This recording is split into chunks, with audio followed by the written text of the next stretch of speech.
एक नास्तिक व्यक्ति था, उसे भगवान पर विश्वास नहीं था। तो एक दिन वह एक मंदिर में गया और वहां लंगर चल रहा था खाने के लिए।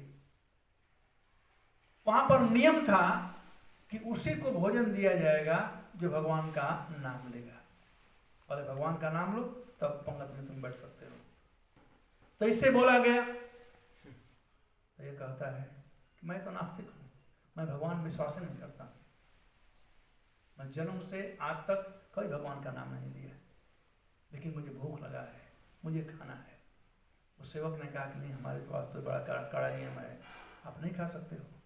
कहा नियम कौन बनाया है? हमारे गुरु जी। चलो गुरु जी के पास चलते हैं। गुरु जी के पास गए। अब गुरु जी खूब प्रचार करना शुरू किए कि बेटा देखो, तुम भगवान का नाम लो, क्या तकलीफ है, तो भोजन तो मिल रहा है ना, तो भूख लगा भगवान नाम लो। कहा कि मैं नाम नहीं लूँगा, मेरा सिद्धांत है।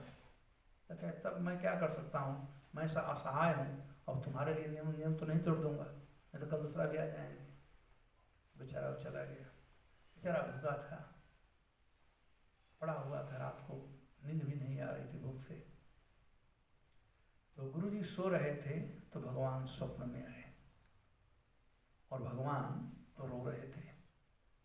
तो गुरु ने कहा प्रभु क्या हुआ, आप क्यों रो रहे हो? भगवान ने कहा कि आज मेरा संतान है, मेरा बच्चा है, भूखा सो रहा है तुम्हारे चलते, तो मैं रो नहीं था और क्या करूं। जो हमें याद है बचपन में जब कभी पिताजी हमको मारते थे, मैं थोड़ा बदमाश था बचपन से, तो मैं शाम को नहीं खाता था तो मेरी मार होती थी, नहीं बिना खाए तुम मत सो। सब माताएं जानती हैं, बच्चे लोग बिना खाए रात को सो जाए बड़ा अवजस माना जाता है। तो भगवान ने कहा कि हमारा संतान भूखा सो रहा है, वो भी तुम्हारे चलते। तो गुरु ने कहा प्रभु लेकिन हमारे चलते क्यों? कहा तो भूल गया, वो खाने आया था ना लंगर में, तूने कहा कि भगवान का नाम लो, मेरा नाम लो, तब तुम भोजन देगा। तो गुरु ने कहा प्रभु ये तो सबके लिए है और आपका नाम लेना तो बड़ा पाप क्या है? भगवान ने कहा कि तो फिर क्या हुआ? तो गुरु ने कहा कि वो नाम ले ही नहीं रहा था, वो कहा कि मैं नास्तिक हूँ। भगवान थोड़ा गंभीर हो गए और कहते तू एक दिन जाना कि वो नास्तिक है, उसका तो भोजन बंद कर दिया। मैं उसको बचपन से जान रहा हूँ, आज तक उसका भोजन बंद नहीं किया हूँ। ये है भगवान पोषण करते हैं, उस सबका पोषण करते हैं, जो नाम लेता है उसका भी, जो नहीं लेता है उसका भी। इसका वर्णन पापी का भी पोषण करते हैं और पुण्यात्मा का। पहला कथा होता है अजामिल का, आप लोग सुने अजामिल कथा। अजामिल पापी से पापी था, भगवान उसका भी पोषण करते हैं। ये छठा स्कंद में पोषण तत्व आया है। उसके बाद आता है सातवां स्कंद, जिसमें हिरण्यकश्यप और प्रहलाद महाराज का कथा है। उसमें आता है उतय। उतय का अर्थ होता है उतय कर्म वासना, कर्म करने की वासना। भोजन है लेकिन भूख नहीं रहेगा तो भोजन करेंगे ज्योति बाबू? नहीं, भूख होना बहुत जरूरी है। इसलिए लोग कहते हैं ना, भूखे भजन न हो ही गोपाला, ले लू अपनी कंठी माला।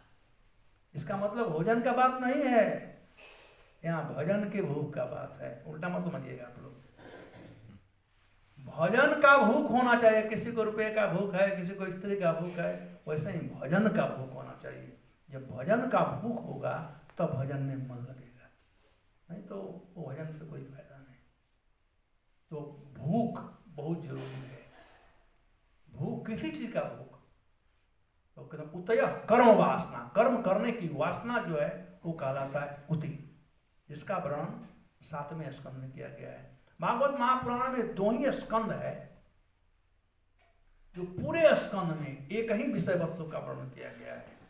पूरे 7वें स्कंद में प्रहलाद महाराज का ही कथा वर्णन किया गया है, और 10वां स्कंद एक ऐसा स्कंद है जिसमें केवल कृष्ण लीला का वर्णन किया गया। तो प्रहलाद महाराज और हिरण्यकश्यप कर्म वासना, कैसा कर्म करें उसका वर्णन किया जाता है, और 10वां स्कंद में इस कर्म से हम कैसे छुटकारा पा सकते हैं इसका वर्णन किया गया है। मैं ज़्यादा डिटेल में नहीं जाऊंगा। तो 7वां स्कंद जो है वह कर्म वासना का है। 8वां स्कंद जो है मनवंतर का। हम लोग मनुष्य हैं, हम लोग मनु की संतान हैं, इसलिए मनुष्य कहलाते हैं। ब्रह्मा के एक दिन में 14 मनुओं का चेंज होता है, उसे मनवंतर कहा जाता है। और उनका काम क्या है? मनवंतर सद्धर्म, धर्म का स्थापना। कैसा धर्म? सत धर्म। सत मतलब भगवान और धर्म मतलब धर्म, ये रास्ता। वह रास्ता जो भगवान तक ले जाए वो कहलाता है सत धर्म। तो 8वां स्कंद में इसका वर्णन किया गया है। आप लोग ब्रिज देखे होंगे। ब्रिज क्या करता है? एक साइड से दूसरे साइड को मिलाता है। तो जीव और भगवान से मिलाने का जो रास्ता है वह कहलाता है सद्धर्म। आजकल, चलिए मैं एक बात करता हूँ। आप लोग 36 जानते हैं? 36 36 और 63 भी जानते हैं? उसमें क्या होता है? उल्टा है। और क्या? दोनों नंबर कॉमन है, पास आ जाते हैं, एक दूसरे को देखते हैं। ओके, ठीक है। 36 उल्टा है और 63 उल्टा है, राइट? और क्या? अब 36 में और 63 में बड़ा कौन है? क्यों? क्योंकि नंबर ज्यादा है या एक दूसरे के समीप है, इसीलिए। और बतला दीजिए कैसे बनिया हुआ आप लोग? और बताओ। 36 छोटा है क्योंकि 3 पहले है और 63 बड़ा के 6 पहले है। ये बड़ा संग होता है ना। आजकल हम लोगों का जो गति है वो 36 वाला है। हम अपने को पहले रखते हैं, भगवान को बाद में रखते हैं। ये हमारा गति है, उल्टा हो गए। ये धर्म क्या करता है? उल्टा बनाता है। सब धर्म मतलब पहले जो भी करना है भगवान को आगे रखो, बाद में कोई काम करो। पोजीशन बढ़ जाता है। जो भक्त हो जाता है उसका पोजीशन बढ़ जाता है। आजकल ये व्हाट्सएप पर बड़ा मजाक आता है ना। तो एक मजाक आया था व्हाट्सएप पर कि जो व्यक्ति खूब पढ़ता लिखता है, M type, B type, PhD सब कर लेता है, वो सेठ के यहाँ नौकरी करता है। सेठ के यहाँ नौकरी करता है। और सेठ कौन होता है? जो कॉलेज में थोड़ा पढ़ लिया है, बस बिजनेस करता है। तो एम टेक बी टेक वाला नौकरी करता है किसके पास? कॉलेज वाला जो पढ़ा किया उसका। और एम टेक बी टेक वाले भी और सेठ भी इसको प्रणाम करते हैं? पॉलिटिशियन को, जो कि मैट्रिक पास हुए हैं, मैट्रिक फेल हैं। और सब लोग किसको प्रणाम करते हैं? साधु को, जो कुछ भी पढ़ा लिखा नहीं है, केवल भगवान का भक्त। तो भगवान का भक्त बनने से उसका मार्केट में वैल्यू ज्यादा हो जाता है। कोई भी हो, हनुमान जी बंदर है, काकभुसुंडी कौवा है, फिर भी कितना उनका भाव है, लोग पूजा करते हैं। तो भगवान से जिसका संबंध हो जाता है वो अपने आप बड़ा हो जाता है। तो 63 का मतलब भगवान को पहले रखें और बाद में अपने को रखें, अपने आप भाव बढ़ जाएगा। 36 कहाँ और 63 कहाँ? तो ये 36 से 63 कोई कैसे हो सकता है? यह बात बतलाता है सब धर्म, भगवान से जुड़ने का जो ब्रिज है, जो धर्म है, वह। इसका वर्णन 8वें स्कंद में किया गया है। 9वां स्कंद जो है वह है ईशान कथा। इस मतलब भगवान और अनु मतलब उनके भक्त। तो भगवान और भक्तों की कथा। भगवान को कौन जानता है? जब भक्त नहीं है तो भगवान कहाँ से हो सकते हैं? भगवान को बताने वाला भक्त होते हैं। इसलिए भक्त कौन है, भगवान कौन है, इसका वर्णन 9वें स्कंद में किया गया है। और जब भक्तों के मुख से भगवान के विषय में सुनते हैं तो बड़ी लालसा होती है भगवान को जानने का। तो भगवान प्रकाशित करते हैं अपने को, और वह है 10वां स्कंद, जिसमें भगवान की लीला कथाओं का वर्णन किया गया। 90 अध्यायों में वर्णन किया गया है भागवतम के भगवान के लीला कथाओं का, जिसे कहते हैं निरोध। अष्टांग योग में जो बहिरम योग है, बहिरम अंतरम योग में आने से पहले बहिरंग योग का अंतिम चैप्टर जो है, जैसे यम, नियम, आसन, प्राणायाम, प्रत्याहार, ध्यान, धारणा, समाधि, ये अष्टांग योग है। तो ध्यान, धारणा, समाधि से जाने से पहले वह आता है कि प्रत्याहार। प्रत्याहार का मतलब योगी अपने को इस परिस्थिति पर ले जाता है कि उसे बाहर से किसी चीज की आवश्यकता नहीं पड़ती है, यहां तक कि हवा की भी नहीं, सांस लेने की जरूरत नहीं है। जितना दिन जीना चाहे जी सकता है योगी। कब? जब प्रत्याहार की स्थिति पर जाता है।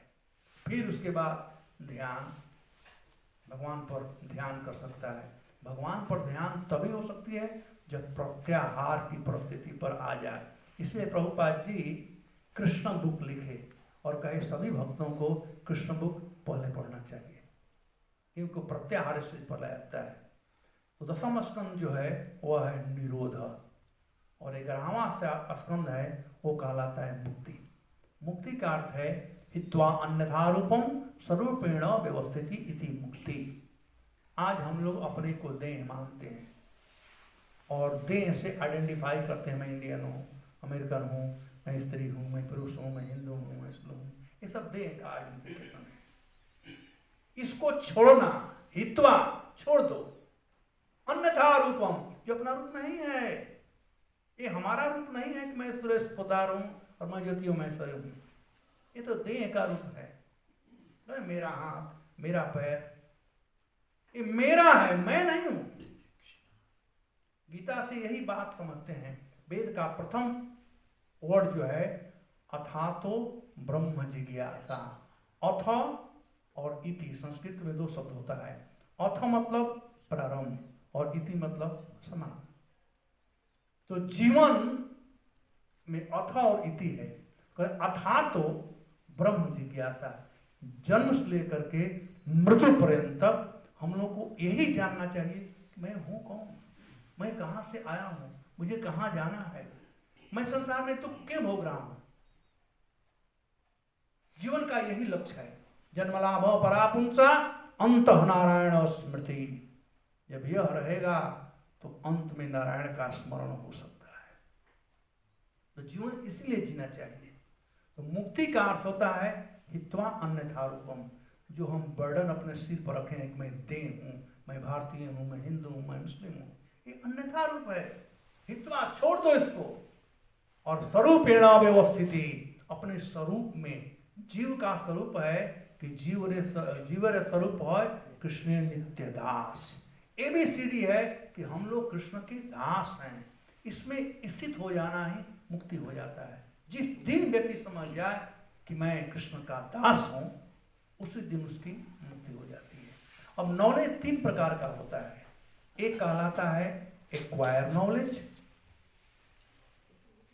जैसे हम लोग सुन करके ज्ञान प्राप्त करते हैं या ग्रंथों को पढ़ करके ज्ञान प्राप्त करते हैं, ये कहलाता है एक्वायर नॉलेज। दूसरा कहलाता है रियलाइज नॉलेज, जो सुनते हैं उसको अपने जीवन में उतारेंगे तो रियलाइजेशन आएगा, वो कहलाता है रियलाइज नॉलेज।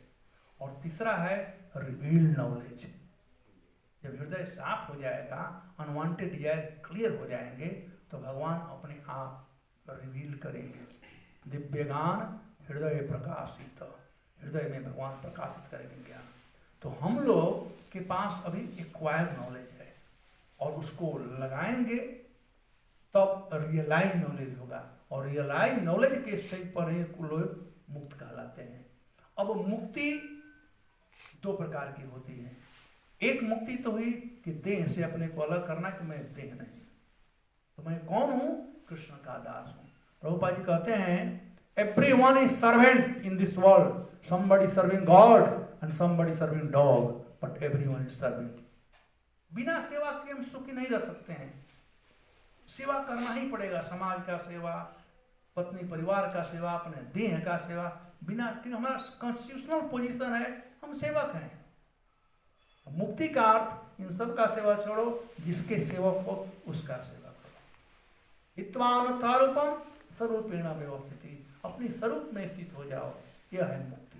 तो एक मुक्ति यह हुआ। और जब हम स्वरूप में स्थित हो जाएंगे तो भगवान से हमारा संबंध है, वो संबंध 5 प्रकार का है।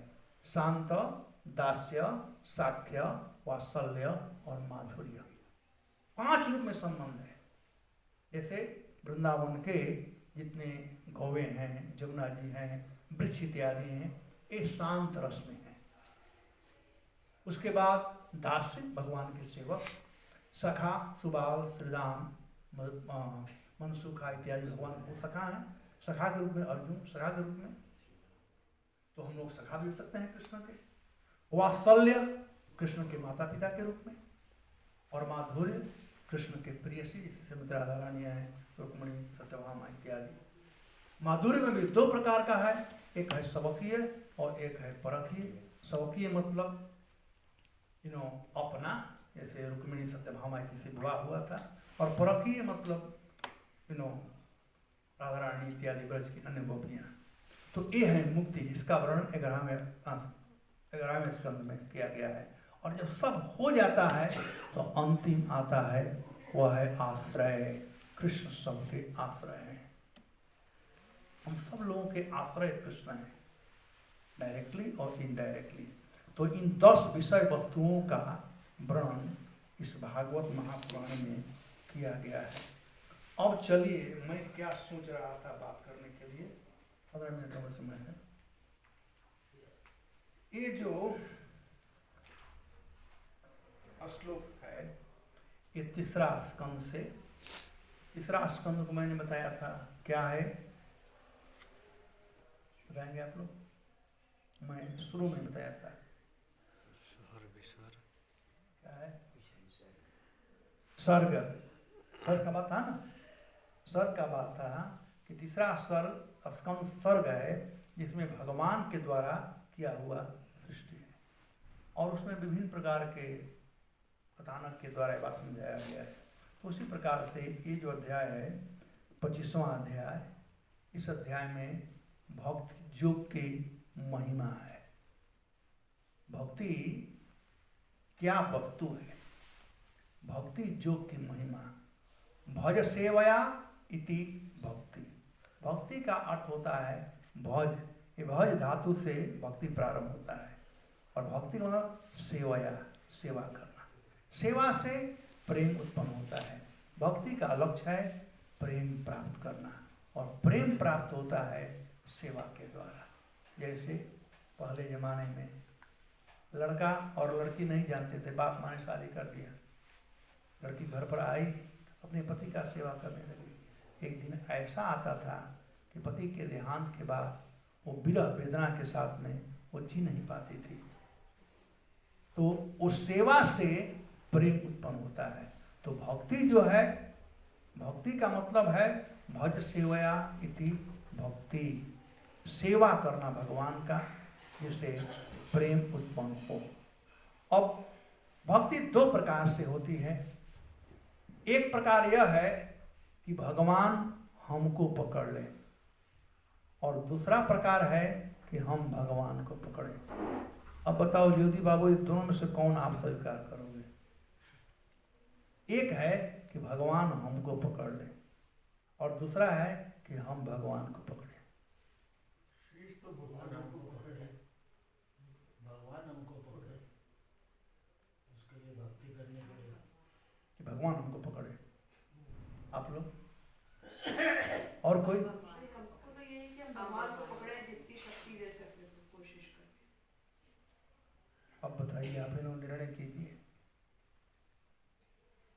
दोनों में से कौन? भक्ति से 2 चीज होता है। मैं कहा कि हम भगवान को पकड़े और भगवान हमें पकड़े। दोनों उत्तर ठीक है, क्योंकि भक्ति से दोनों प्राप्त होता है। पहले हम भगवान को पकड़ना शुरू करेंगे, और बाद में भगवान हमें पकड़ेंगे। और एक बार भगवान जिसको पकड़ लेते हैं ना, वो छोड़ते नहीं है। भगवान एक बार पकड़ लिए तो भगवान छोड़ते नहीं है। एक बार क्या हुआ, एक मंदिर था और एक पुजारी था, बेचारा भगवान का बहुत शुद्ध भक्त था, बहुत अच्छा पूजा करता था। तो सब लोग जाते थे और कोई हाथ दिखाता था, कोई कुछ कहता था, कोई प्रश्न करता था, तो सबको उत्तर देता था, सब लोग संतुष्ट थे। और जो माताएं थी, मंदिर में ज़्यादा तो स्त्रियाँ जाती हैं, पुरुष बड़े कम जाते हैं। जब पत्नी कहे कि मंदिर आते हैं वो चलना ही पड़ेगा सुरेश जी, तो चलेंगे सुरेश जी। जबरदस्ती करेंगे तब थोड़ा डांट करके बोलेंगे तुम होकर के आओ ना, ठीक है तुम्हारा ही काम है। एनीवे, तो माताएं जा करके अब पुजारी जी से बड़ा प्रश्न उत्तर करने लगे और उनका संख्या बढ़ने लगा। तो पॉलिटिक्स सब जगह होता है, मंदिर में होता है, बात नहीं तो जानते हैं, पॉलिटिक्स होती रहती है।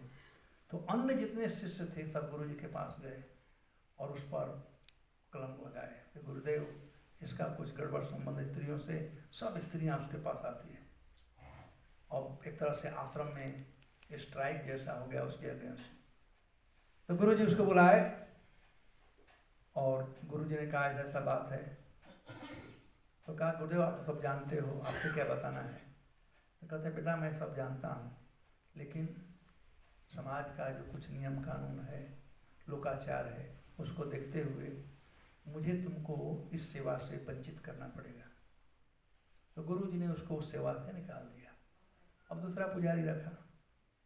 दूसरा पुजारी आया, पहले दिन पूजा करना था, 12 बजे भगवान को राजभोग का व्यवस्था करना था।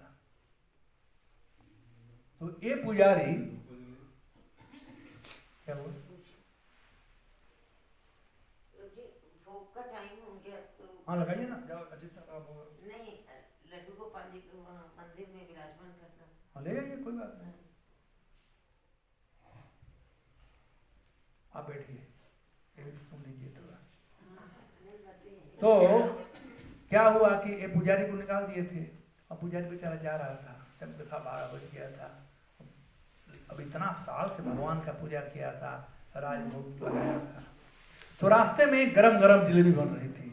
वो वहीं खड़ा होकर के और भगवान से प्रार्थना करने लगे, तो दियम वस्तु गोविंदम तुभ्यमेव समर्पयेत। ये गोविंद आपका ही जिलेबी है, आप स्वीकार कर लो। हाथ जोड़ करके आंख बंद करके अर्पण कर रहा था, अर्पण करते गए। और दूसरा पुजारी जो नया पुजारी था, थोड़ा तिलक करने में थोड़ा देर हो गया। जब आकर के पट खोलता है, देखता है तो वहाँ जलेबी रखा हुआ है। उसको आश्चर्य हो गया, मैं तो जलेबी लाया नहीं, ये कहाँ से आ गया। वो भागकर गुरु जी के पास गया। गुरु जी आए और गुरु जी सब देखे, अब ध्यान लगाए। तो ध्यान में भगवान से पूछे, वो देखे कि जिसको निकाल दिए थे वह जलेबी अर्पण किया है। तो भगवान से उन्होंने पूछा कि प्रभु आप जानते हो कि व्यवस्था बदल चुकी है, उसको मैं निकाल दिया हूँ आश्रम से, तो आप उसके हाथ का जलेबी क्यों स्वीकार किए। तो भगवान ने कहा देखो, किसको रखना और किसको निकालना ये तुम्हारा काम है, ये व्यवस्था का काम है, लेकिन मैं जब किसी को रख लेता हूँ तो कभी निकालता नहीं, ये मेरा काम है, मैं उसको रख लिया। तो पहले हमको प्रयास करना पड़ेगा और बाद में भगवान। तो भगवान हमारा हाथ पकड़े, भक्ति का यही लक्ष्य होना चाहिए। दूसरा उदाहरण देता हूँ, जैसे बरसात का समय है, बाप और बेटे नदी पार कर रहे थे, लेकिन उस समय गडकरी जी नहीं थे, कोई ब्रिज नहीं बना था, वो बम्बू का ब्रिज बना हुआ था, बम्बू का बना दिए थे। तो बाप बेटे दोनों जा रहे थे। बाप ने कहा बेटा मेरा हाथ तो पकड़ ले। बेटा कहा पिताजी आप मेरा हाथ पकड़ो। बेटा जब ऐसे कहने लगा कि पिताजी मेरा हाथ पकड़ो, माता जी आप सुन रही हो ना। हाँ, तो कहा कि बेटा कहता पिताजी आप मेरा हाथ पकड़ो। तो कहा तुम मेरा बेटा है कि मेरा बाप है, मैं तुम्हारा हाथ पकड़ो, चल हमारा हाथ पकड़ तुम। कहा पिताजी आप मेरा हाथ पकड़ो। अब बाप बेटा में दोनों में बात चल रहा था। बेटा कहा कि पिताजी आप सोचिए, यदि मैं आपका हाथ पकड़ कर चल रहा हूँ, इस ब्रिज पर जाना है बम्बू वाले, कहीं मेरा पैर फिसल गया तब क्या होगा, मैं तो नदी में गिर जाऊंगा। कहा था आपका हाथ पकड़ा हूं, लेकिन यदि आप मेरा हाथ पकड़ रहोगे, मेरा पैर फिसल जाएगा तो आप मुझे टांग लोगे। पता है ना।